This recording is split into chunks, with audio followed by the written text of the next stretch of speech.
Bien joué, et des fois on ne sait pas trop bien qu'est-ce que ça vous a, comment vous avez été émotionné, touché par nous. Voilà. Donc peut-être qu'on peut Laurent peut-être se présenter comme ça. Se présenter, Oui, les noms, oui, nom, prénom, âge, signe particulier. Voilà. Donc voilà, je m'appelle Laurent Barbou et je suis dans le spectacle Le Blanc. Le clown, mais pas le clown blanc. Qu'est-ce que vous faisiez avant, Monsieur Barbou? Alors, Monsieur Barbou, qu'est-ce qu'il faisait avant? Eh bien, il était acrobate. Il a commencé par être acrobate et par un coup de chance, il était acrobate avec Monsieur Alexandre Demey. Donc ça fait plusieurs décennies qu'on se connaît avec Alex, parce qu'on faisait un numéro d'acrobate comique dans les cirques classiques partout en Europe. Et après, avec la mère de mes enfants, j'ai fait un numéro de fil souple. Je faisais des équilibres sur fil souple. Et j'ai joué ici il y a 40 ans, ouais. C'est vrai. Et donc dans la piste, avec un numéro de fil souple. Et puis après, on a monté une compagnie avec la mère de mes enfants qui s'appelle l'Envolé Cirque. Et on a la chance de tourner. On va fêter les 20 ans de la compagnie l'Envolé Cirque au mois de mars prochain à Antony, au pôle national des arts du siècle d'Antony, avec un nouveau spectacle, une nouvelle création, et on a la chance que ce soit notre fille qui sort de l'Académie Fratellini et qui est directrice artistique maintenant de l'Envolé Cirque. Donc on a recréé une famille de cirque, si on peut dire, dans ce cirque de création qui est maintenant, voilà, que vous connaissez certainement. Votre fille Pauline Barbou, n'est-ce pas? Ma fille Pauline Barbou qui était là il y a 2 semaines, je crois, avec un spectacle, 3 semaines ou un mois, je crois. Elle a joué. Le spectacle s'appelait, c'est la compagnie Libertivore, et ça, ils sont en Suisse là aujourd'hui. Je parlais du spectacle de l'Envolé Cirque. Ah, les spectacles de l'Envolé Cirque s'appellent Elle. On aura peut-être vous aurez peut-être la chance de le voir l'année prochaine à Amiens. En tout cas, voilà, le spectacle s'appelle Elle. Et c'est un spectacle qu'ils ont coproduit, que Gia a coproduit avec toute son équipe. Ouais, exactement. Voilà ce que je peux dire. D'autres questions? Quelle école, Laurent? Pardon? Quelle école, quel parcours? Alors, moi je suis passionné de cirque depuis l'âge, paraît-il, de 3 ans, 4 ans. C'est-à-dire que quand mes parents me demandaient qu'est-ce que tu veux faire plus tard, moi je veux faire clown. Oh là là. À 5 ans, qu'est-ce que tu veux faire? Je veux faire clown. À 7 ans, je veux faire clown. À 15 ans, Laurent, on va apprendre un métier, puis on verra après. Donc j'ai appris, j'étais tailleur de pierre. J'ai fait le Tour de France de compagnonnage en tailleur de pierre. Et puis après, j'ai arrêté.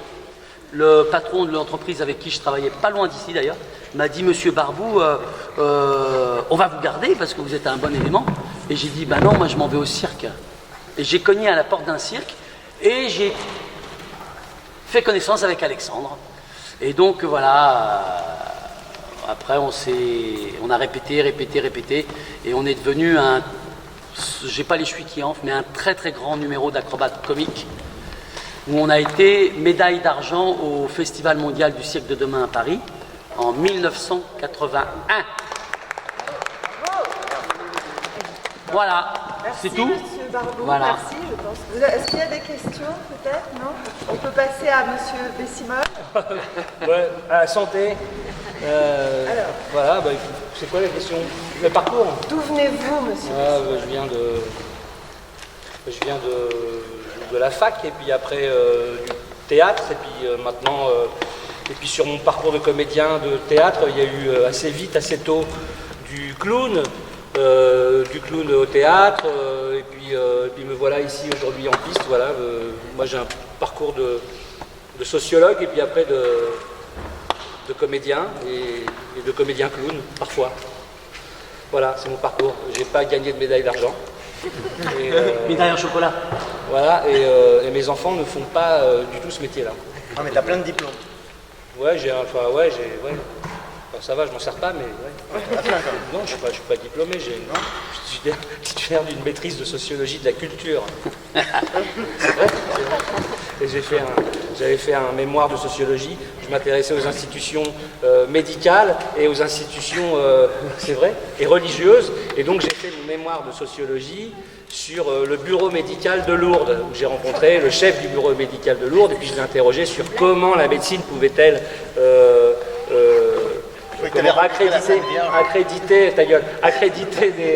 accréditer des miracles, enfin voilà, enfin des guérisons miraculeuses. Non, voilà, enfin, pas ta gueule, mais enfin voilà, non, mais ça n'a rien à voir, mais ça fait partie de mon parcours. Sociologie de la culture, on s'en fout, quoi, mais royal.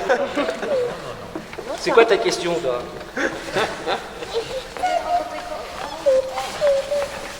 Attends, je vais se présenter, peut-être Alexandre. Il se présente, Alexandre, et puis après, on va répondre à ta question. Alors, bah oui, bah donc vous avez une petite partie, Laurent a dit une petite partie quand même, parce que donc avec Laurent on s'est rencontrés il y a longtemps, un petit temps, on était à l'école Alexis Grus, Carré Sylvia Montfort, Réaumur Sébastopol, donc en 78, et c'était ce moment-là où commençait le cirque traditionnel commençait un peu à décliner déjà depuis les années 75, et ça déclinait pour des raisons de fréquentation du public, de renouvellement aussi, voilà, donc élection de Mitterrand, bah oui, mais en tout cas Jacques Lang a quand même été un grand ministre de la culture, parce que depuis Jacques Lang, on n'a pas eu quand même de grandes personnes, disons, qui ont fait autant de choses malgré tout. Et donc création du CNAC, et voilà, et donc en fait je me perds moi quand je parle. Jacques Lang a quand même mis le cirque à la culture alors qu'il était à l'agriculture avant. Voilà, c'est ça, c'est quand même incroyable. C'est ce qu'il voulait dire. Voilà, donc voilà, et puis donc on s'est rencontrés là-bas, moi je devais avoir 17 ballets, et puis voilà. Tu venais d'où toi? Tu venais de quel... Oui, ça va. Bah, tu réponds. Tout le monde dit d'où il vient. Eh ben, moi je viens, en fait j'ai une famille de théâtre, de théâtreux. Mon père est comédien, était comédien au Théâtre des Amandiers à l'époque de Pierre Debauche, et voilà, et donc en fait, je pense que j'ai fait du cirque parce que mon père parlait, donc j'ai travaillé plutôt avec mon corps. Bon, je faisais de la gymnastique, etc. J'étais gymnaste depuis assez longtemps, et voilà. Et là, progressivement vieillissant, évidemment, quand on était acrobate, puisque le temps passe très vite pour tout à chacun, et c'est vrai que les choses se déclinent, et c'est pour ça que c'est très étrange, parce qu'avec Laurent, on ne répète pas beaucoup, et on a tellement un passé, si tu veux, on a des traces, c'est-à-dire l'équilibre que l'on fait, ou le petit pont que l'on fait, évidemment, il est fait avec une autre façon de faire, puisqu'on n'est plus aussi agile, on a une sorte d'agilité, mais bon, sur nous, on voit que nous n'avons plus 20 ans, et voilà, et donc ce qui est curieux, c'est ça, c'est ces traces, ces empreintes, qui font que, voilà, il y a encore des choses. Bon, évidemment, on s'entraîne parce qu'on a besoin de s'entraîner malgré tout, quand même, chacun personnellement dans ses aventures, dans ses choses. Donc voilà, et puis après, avec Laurent, on a travaillé jusqu'en 83, et puis après, on s'est séparés, chacun a fait des choses à droite à gauche, etc. Et moi, j'ai joué dans des cirques, voilà, au cirque Archaos, c'était aussi le début de tous ces cirques, de tous ces grands noms qui ont participé à l'émergence du cirque contemporain, comme le Pieux Images, le Christian Taguet, etc., la Compagnie Foraine, etc., Plume, Archaos, voilà. Et donc moi j'ai travaillé 8 ans chez Plume, et puis après j'ai monté la compagnie Les Bleus de Travail, et puis voilà. Il faut dire quand même qu'Alex était, puisque maintenant on est un peu, mais un grand équilibriste. Enfin, très très grand, bravo. Non mais c'est... Tu parlais de la compagnie des Bleus de Travail qui porte ce projet de 3 clowns. Oui. Avec qui tu as tourné, tu as fait pas mal de spectacles. Oui, avec les Bleus, on était au départ 3 personnes, 3 garçons, un Daniel Péan qui était champion du monde de trampoline et que j'ai rencontré au Cirque Plume, et puis Sylvain Grandjean qui était comédien, et en fait on s'est rencontrés par l'intermédiaire de Guy Carrara qui est toujours d'ailleurs le directeur administratif à l'époque, directeur administratif d'Archaos, et qui est maintenant directeur artistique. Et donc voilà, on s'est rencontrés comme ça parce qu'il cherchait 2 comiques, et il m'a fait rencontrer Sylvain, puis on a monté la compagnie, et puis voilà, la compagnie aussi a 20 ans, et voilà, et on a fait on avait fait pas mal de spectacles, on était plutôt une compagnie qui jouait à l'extérieur, dans les festivals de rue, et en faisant juste un petit retour en arrière comme ça, avec Laurent et Gérard, qui était le troisième du trio Golos, puisque notre trio d'acrobates s'appelait Les Golos, et on travaillait dans la rue, on a commencé dans la rue, et voilà, qui n'était pas la rue qui est à l'heure actuelle, ou qui était très organisée, qui est en fait maintenant on l'appelle plus trop la rue, mais Espace public. Espace public, voilà, les termes changent, et donc voilà, on a commencé dans la rue, puis on finira peut-être dans la rue, parce que je ne sais pas, mais voilà, et quoi dire d'autre, voilà, Peut-être qu'on peut passer à la question du jeune homme. Oui, Vous oui, demandez bien sûr. comment vous êtes rencontrés, c'est ça? Vous voulez savoir? bah, tu as une partie de la réponse là, de leur. Voilà. Non mais comment on s'est rencontrés, c'est qu'en fait, moi qui adore les clowns et qui était acrobate, j'ai fait le clown dans les cirques et tout ça, mais avec Alex, on a monté plusieurs projets, on s'est retrouvés en fait. En fait, on s'est retrouvés à un moment, il y a 20 ans, et Lionel est venu, je lui ai demandé de venir travailler avec nous à l'Envolée Cirque, et il a mis en piste deux de nos spectacles. À Mise en piste, c'est la mise en scène, mais pour la piste. non, mais pour que les choses soient. Mais ça s'appelle une mise en piste quand il s'agit de faire la mise en scène. quand tu meurs c'est une mise en terre. Mise en bière. Mise en bière, ah oui, pardon. Et donc il y a un moment où j'ai eu envie... Attends, là, je crois que je vais le mettre en boîte si je l'interromps. C'est une mise en boîte. Une mise en Vas-y, boîte. continue. Et j'ai eu envie de rassembler des copains. Et donc on était 5 copains au départ, enfin j'ai 4 copains, dont Alex et... Je vous fais une petite mise en pli. dont Alex et Lionel. Et on s'est retrouvés... Quelques implants peut-être. On s'est retrouvés à 3. Et on a... Non, pas à 3 en Champagne, hein, ni à 3 en Asie mineure, mais à 1, 2, 3. à 3. Et non, tu peux m'interrompre, ça ne me dérange pas. Et on s'est dit qu'on allait se voir une semaine par mois pour voir ce qu'on pouvait faire ensemble, comme ça. Et il est arrivé très très vite qu'on n'était que des Augustes. Moi aussi j'étais Auguste avant. Et puis, on dit, bah tiens, Laurent, il tchatche. C'est vrai, je tchatche beaucoup. Je parle beaucoup. Et il dit, bah tiens, il va faire le blanc et nous les Augustes. Et on a monté ce spectacle. On a mis beaucoup de temps pour monter ce spectacle, mais on a fini par le En monter. même temps, pas tant que ça, quoi, parce que pendant 2 ans. 8, ouais, enfin pendant la première mouture de ce spectacle, on l'a fait à raison d'1 semaine de résidence par mois. On s'est engagé à ça en 2017 en se disant si on ne le sort pas en 2017, on ne le sortira jamais, parce qu'on n'a pas de production, c'est avec notre argent qu'on a organisé la possibilité de faire ces rencontres et de construire le spectacle. Le magnétophone, on l'a acheté 15 € sur le bon coin, ok, 15 € sur le bon coin. Ça voulait dire que chacun mettait 5 € dans le pot. Et on a fonctionné comme ça. Et donc on s'est dit, il faut pas qu'on traîne. Mais donc la première mouture, elle a été montée en 6 mois, 7 mois. Donc en gros 6 fois une semaine. Et puis après, et encore aujourd'hui, et encore hier, chaque fois qu'on se remet autour de cette table pour redémarrer le spectacle, même si on le rejoue demain, on va passer plus de temps que le spectacle lui-même à discuter de à tel moment on fait ci, comment on le fait, etc. Tiens, il y a une meilleure idée, est-ce qu'on la prend, est-ce qu'on la joue?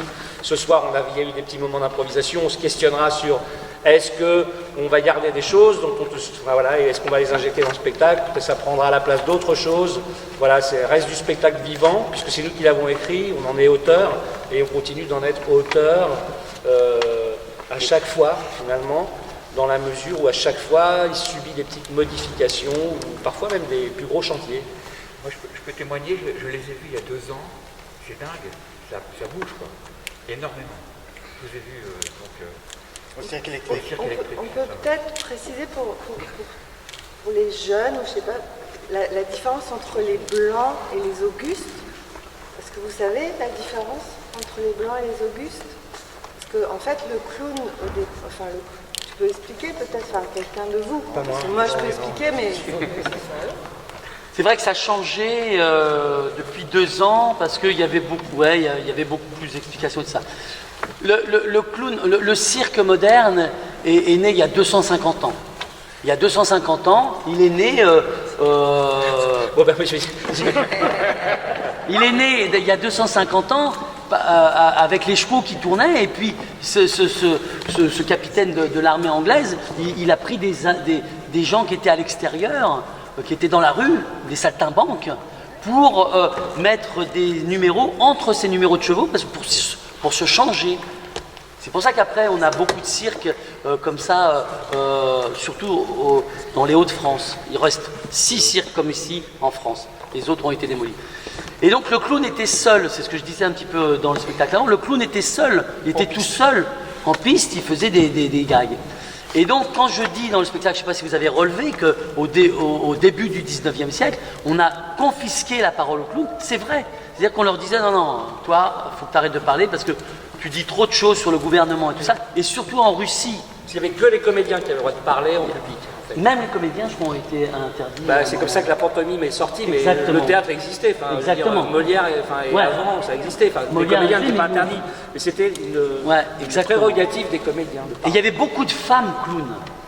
Ce qu'on ne sait pas, il y avait beaucoup de femmes clowns. Vous voyez, par exemple, mon cône, là. Si vous me laissez parler, moi je vais parler pendant des heures. Mais le cône, c'est la coiffure des femmes clowns. C'est-à-dire que les femmes clowns avaient des cheveux comme ça. Et donc le clown,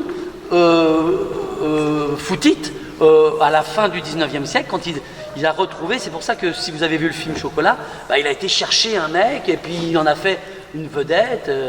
Bon, après c'est parodié hein, dans le film. Mais le duo de clowns, c'est fin du 19e. Et donc le clown, c'est vraiment le blanc. L'Auguste, il est venu après.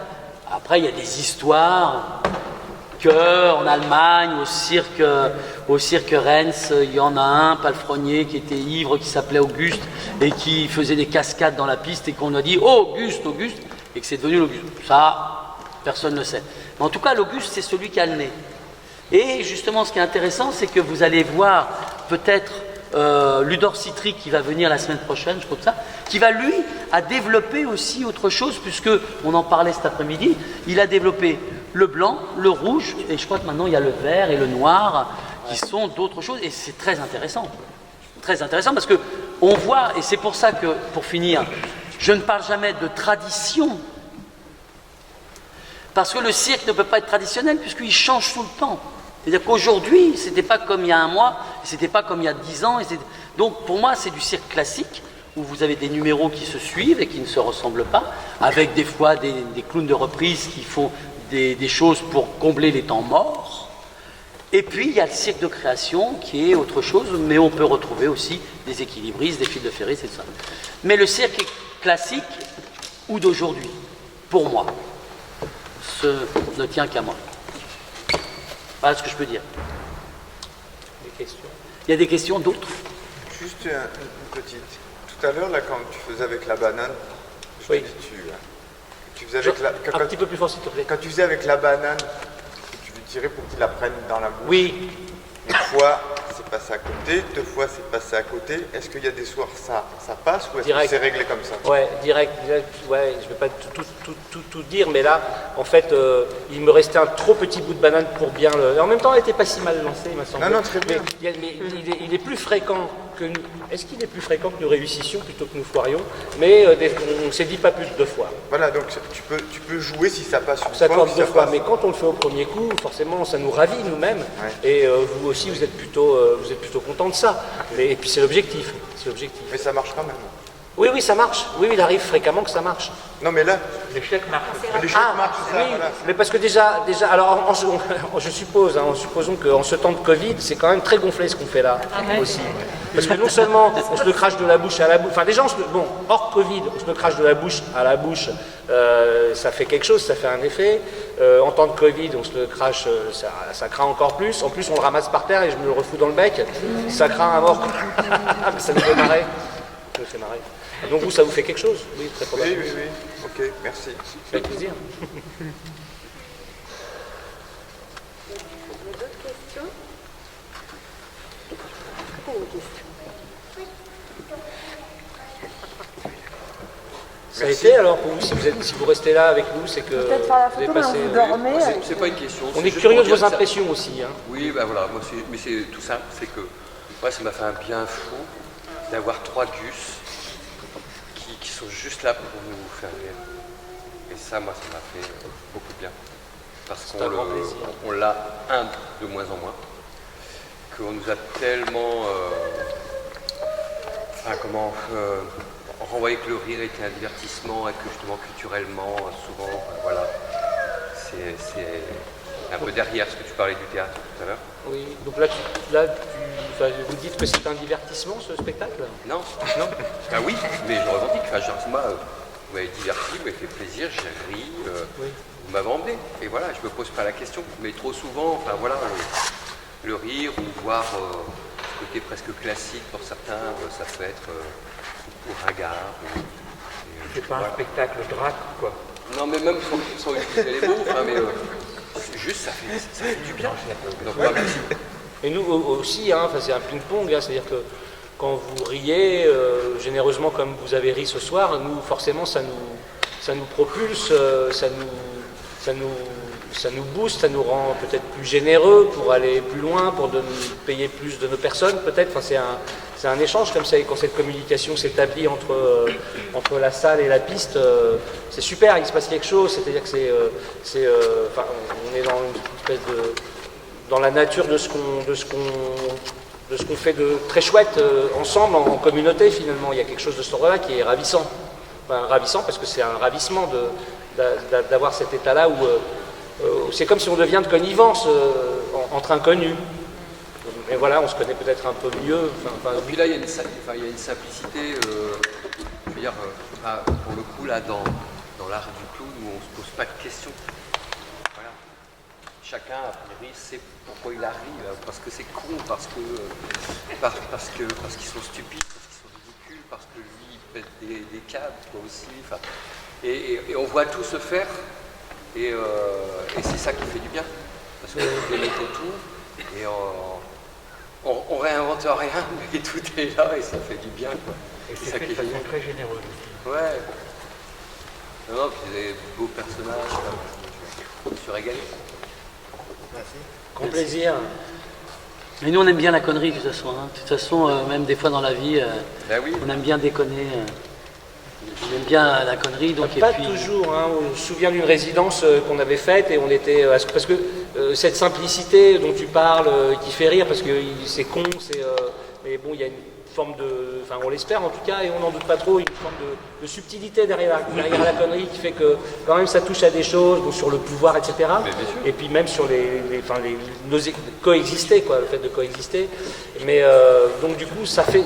Nous, c'est creuser quand même pas mal pour mettre en place un petit truc à la con, comme cracher des haricots, enfin, voilà, enfin, c'est comment on tricote ça, etc.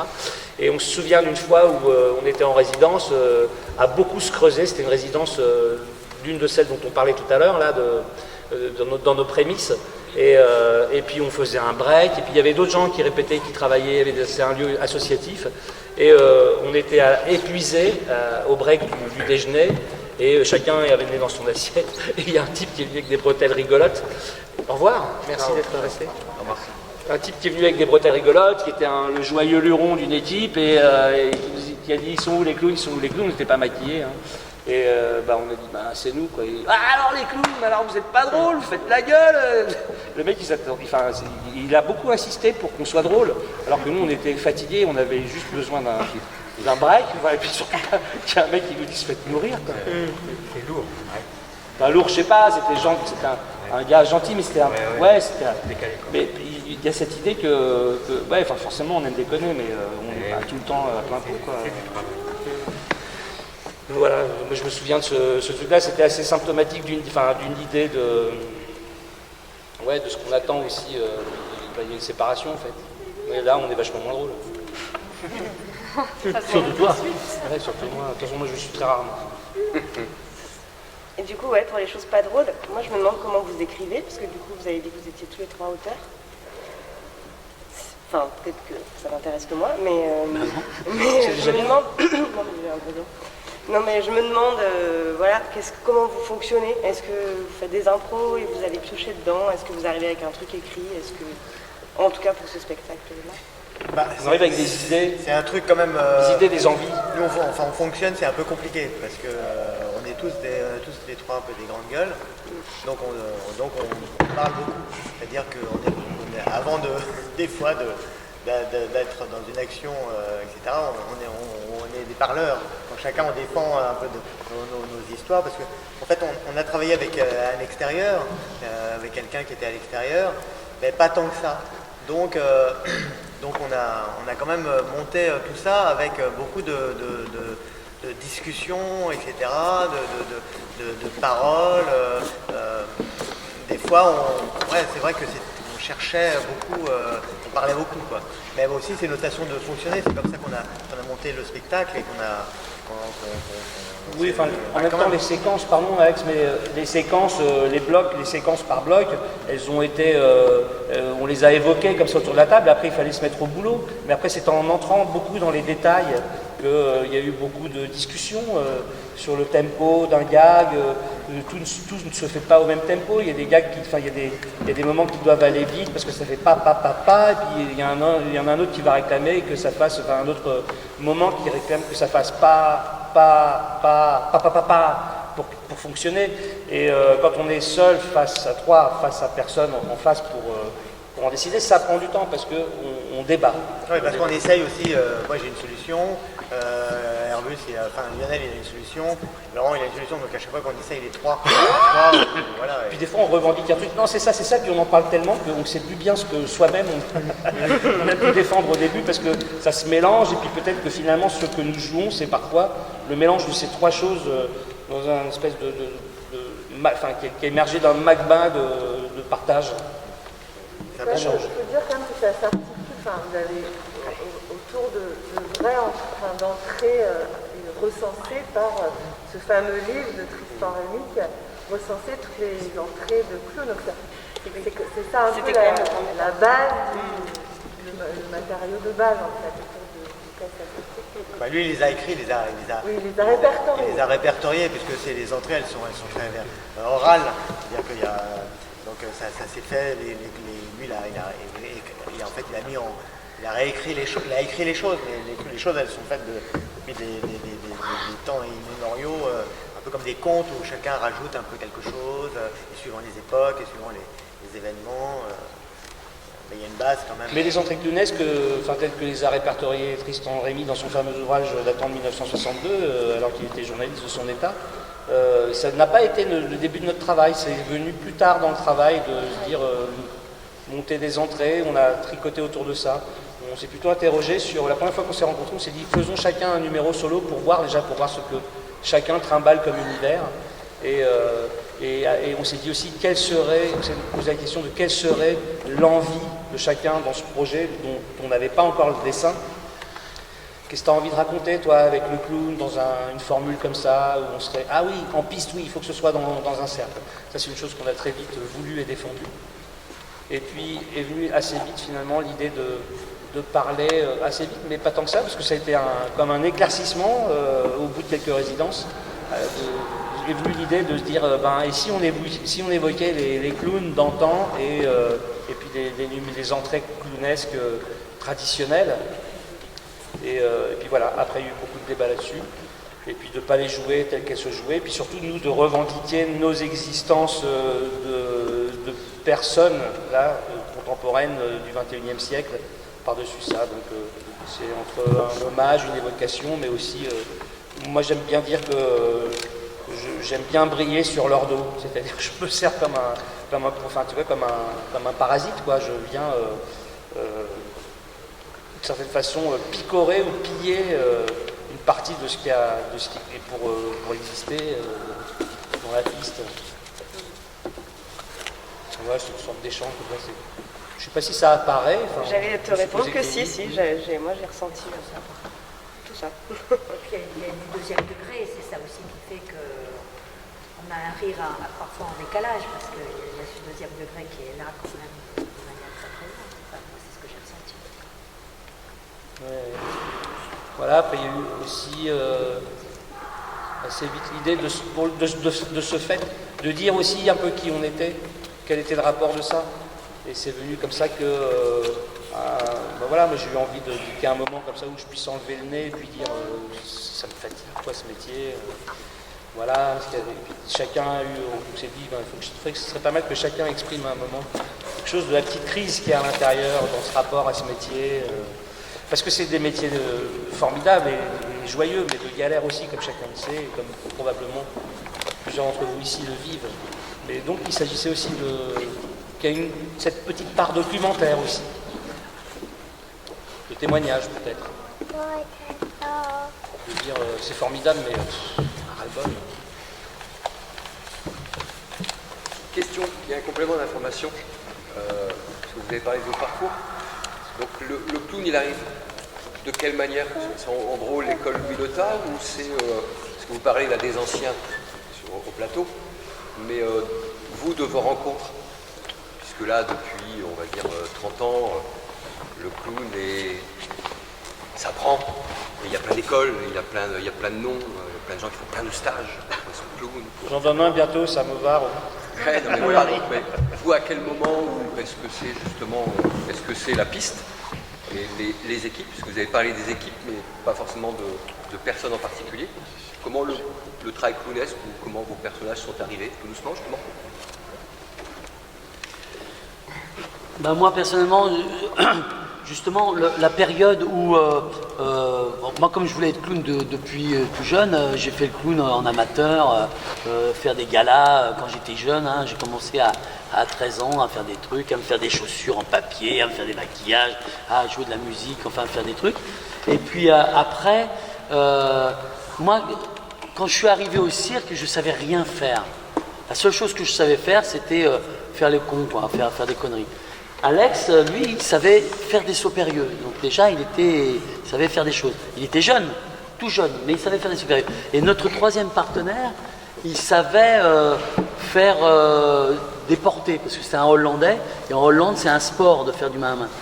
Donc on a monté un truc clownesque, parce qu'on avait envie. Donc on a débuté très très vite à essayer de faire le clown, mais on était tout jeunes, donc c'était vraiment l'acrobatie qui primait, mais en comique.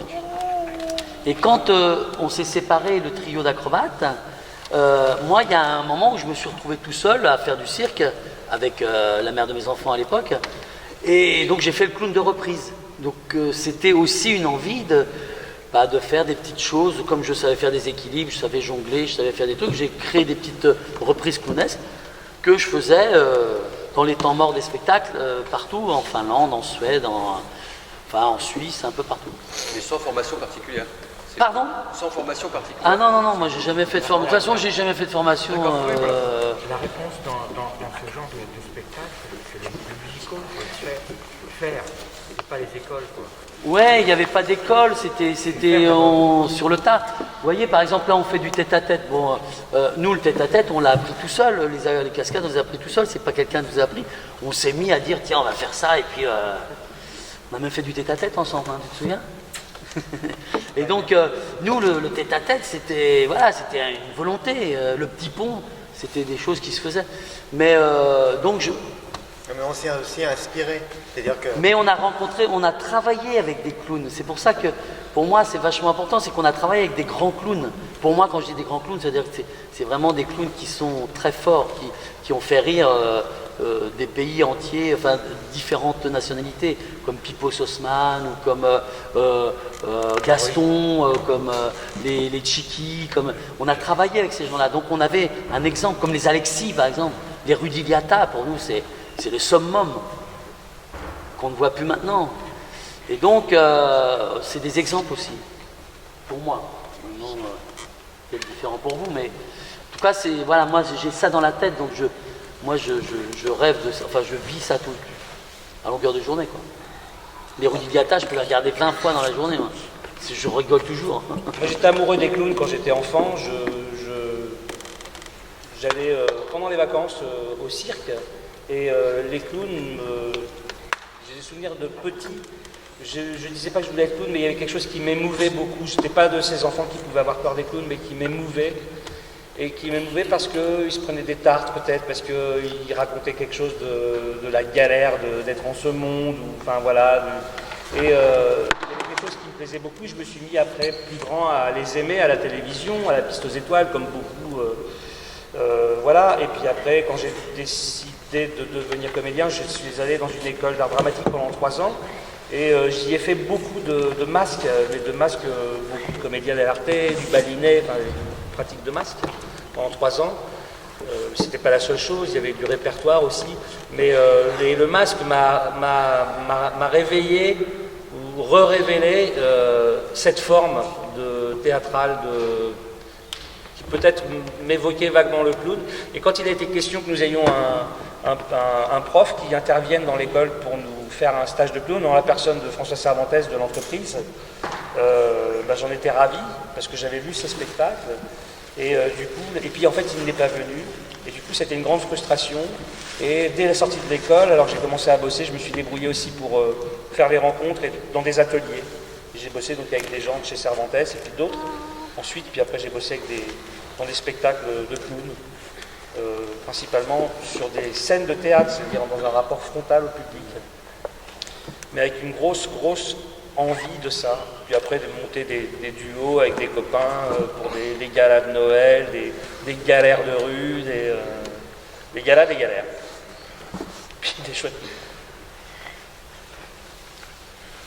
Nous, au cirque, on a travaillé avec des gens que vous avez peut-être connus, les Barrios, par exemple. On a travaillé avec les Barrios, quoi. Donc on avait des exemples.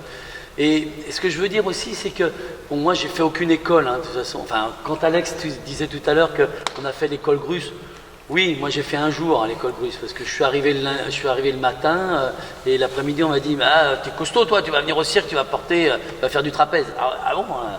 Et en fait, après, il nous a virés. C'est-à-dire qu'on est resté, avec Alex, on est resté 3 mois au cirque Alexis Grus. Je ne veux pas dire de mal de lui, parce que voilà, maintenant, il est ce qu'il est. Mais on est resté 3 mois, et au bout de 3 mois, il nous dit vous ne ferez jamais de cirque de votre vie, cassez-vous. Donc on s'est retrouvés. Il y avait une pédagogie déjà qui pédagogie. déjà très dure. Comme on l'a dit, on est passé du ministère de l'Agriculture au ministère de la Culture, donc il y avait aussi une culture comme ça, un peu rude, quoi, comme on rudoie un troupeau de bœufs ou un cheptel. Et vous ferez jamais. Alors, ce qu'il faut dire aussi pour la petite histoire, c'est que Alexis Grus nous a virés de son cirque en disant allez, cassez-vous, vous ne ferez jamais de cirque de votre vie. Et nous, parce qu'on a des caractères quand même un peu hein. Donc on a dit quoi? Il veut pas de nous. Donc on a répété comme des malades. Et puis on est arrivé au Festival mondial du cirque de demain, puis on a fait un numéro extraordinaire. On faisait le 3e auteur en tête-à-tête, on faisait la 3e auteur, on faisait la banquine et tout ça. Et qui c'est qui nous a remis la médaille d'argent? C'est Alexis Grus. Donc il avait les boules, moi il ne m'a pas parlé pendant 30 ans. Donc c'est des histoires que j'aime bien raconter parce que c'est quand même incroyable, quoi. On a commencé en 78, ça fait plus de 40 ans qu'on travaille, qu'on fait du cirque et qu'on a travaillé partout, dans beaucoup de pays et on a rencontré ces clowns, quoi, les Francesco, quoi, qui étaient des clowns extraordinaires. Là, quand je viens avec ma cape bleue, que je dis je veux une cape bleue, moi je me vois Francesco Caroli, quoi. Moi je suis Francesco Caroli, quoi. Alors, mesdames et messieurs aux toisons argentées, ça vous a raconté des choses de clown des années passées, 60 et 70 peut-être, ça vous a... Ça ne veut pas dire que parce qu'on a cet âge-là, on a regardé les clowns à cette époque-là. Oui, mais du coup, il y a des choses... C'est indépendant, je pense. Non, mais du coup, ça a fait des... C'est plutôt des clowns plus récents qu'on connaît. Ah, d'accord. Vous n'avez pas été spectatrice et spectateur de... Dans l'histoire, on connaît l'histoire, on connaît plus l'histoire. Mais vous les avez vus? Peut-être si vous êtes amiénois ici ou... Vous parliez de la piste aux étoiles, oui.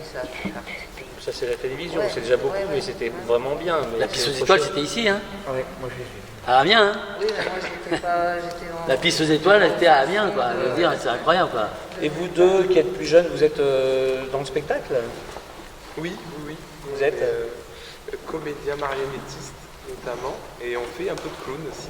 D'accord. En passionné, donc on vient en voir tout ce qu'on peut voir, surtout en clown. On trouve que c'est un très bel échange et c'est très formateur de voir du clown pour cette pratique. Et vous faites ici à Amiens? Non, pas du tout. On est plus dans le Lillois. Dans le Neuf d'As. Lillois. À Lille. Près de Lille. Voilà. Et vous connaissez le Prato, quoi. Oui, exactement. Bah oui, une grande demeure clownesque. Bah oui, bien sûr. Qu'on va beaucoup voir d'ailleurs. Mais bah ouais, on est ravis de découvrir aussi ces clowns et ces témoignages de clowns un peu plus classiques plutôt que traditionnels. Pour tout vous dire, on a créé un festival qui s'appelle les Comiques Agricoles avec le Prato, parce que le directeur du Prato, Gilles, est un ami, et on a créé ça ensemble. Voilà. Je ne parlais pas forcément des clowns d'autrefois. Donc c'est un festival en zone rurale, comme on dit? Tout à fait. Avec des tracteurs, tout ça, pour faire le bord de piste, des... Pas forcément. On peut les entendre. Des bottes de On peut paille. les entendre, mais on ne les recherche pas. Oui, d'accord. Non, il y a de très belles scénographies. On a vu j'ai vu des photos de scénographie faites avec des bottes de paille. On peut faire des constructions formidables, d'amphithéâtre, etc. C'est très bien. Ludor Citric a joué chez nous, par exemple. D'accord. Cool. Gilles, il nous a mis en scène, Alexandre et moi, sur un autre spectacle qui s'appelait le Decaclone Circus, où on a joué au Prato il y a très longtemps. Et Gilles, il a joué sous mon chapiteau. Ouais. D'accord. Et ce chapiteau-là, non, de l'Envolé Cirque, il y a longtemps, il a joué sous un de mes chapiteaux. Moi, le premier spectacle que j'ai joué en salle, c'était au Prato, au Festival du Prato. Et c'était une date unique. Et l'équipe a explosé tellement on s'est pris une gamelle phénoménale. Ce spectacle était super quand on le répétait. Et on l'a joué une fois en public, pas au Prato, mais dans une grande salle dans ce festival. Et on s'est vautré. Et l'équipe a explosé, on s'est retrouvé un mois après dans la rue à Avignon à se dire il faut qu'on recouse tout ça et on l'a fait dans la rue. Et ouais, Prato, oui, c'est une histoire. Puis on y a vu des clowns magnifiques, des Bolek Polivka, il y a eu du monde chouette qui est passé là-bas. Avener, des clownesses. Des clownesses. Vur. Ah bah les Vur ont joué chez nous aussi. Vur, formidable. Vur. Et Gilles qui est en retraite maintenant, qui a arrêté. Il continue. Ça n'empêche pas de jouer. Ah non, je sais, on a vu ça. Ah, c'est cool. Pardon, mais je suis curieux du coup de nos interlocuteurs. Tu es de la partie dans le clown? Non, j'ai pratiqué un peu. Je sais pas. J'ai jamais fait avec un. Je suis comédien. Je m'occupe d'une compagnie. J'ai fait beaucoup de masques. Je fais beaucoup de masques. Et beaucoup avec des nez qui sont très proches finalement de l'univers clownesque. Donc. T'as pas ton masque là. Oui. Comment? T'as pas ton masque. Tu joues avec les masques. Et voilà, moi je suis sensible à cet univers-là, enfin à tous les univers de toute façon, dès qu'il y a une proposition artistique qui nous emmène ailleurs. Voilà. Donc après, je suis comme n'importe quel spectateur, gourmand, friand et gourmet quand c'est bon. Là, vous m'avez ravi. Excusez-moi, si vous voulez, on finit en plus petit comité, mais je vois l'heure qui passe. Oui. On passe un petit peu en tension. Merci à vous.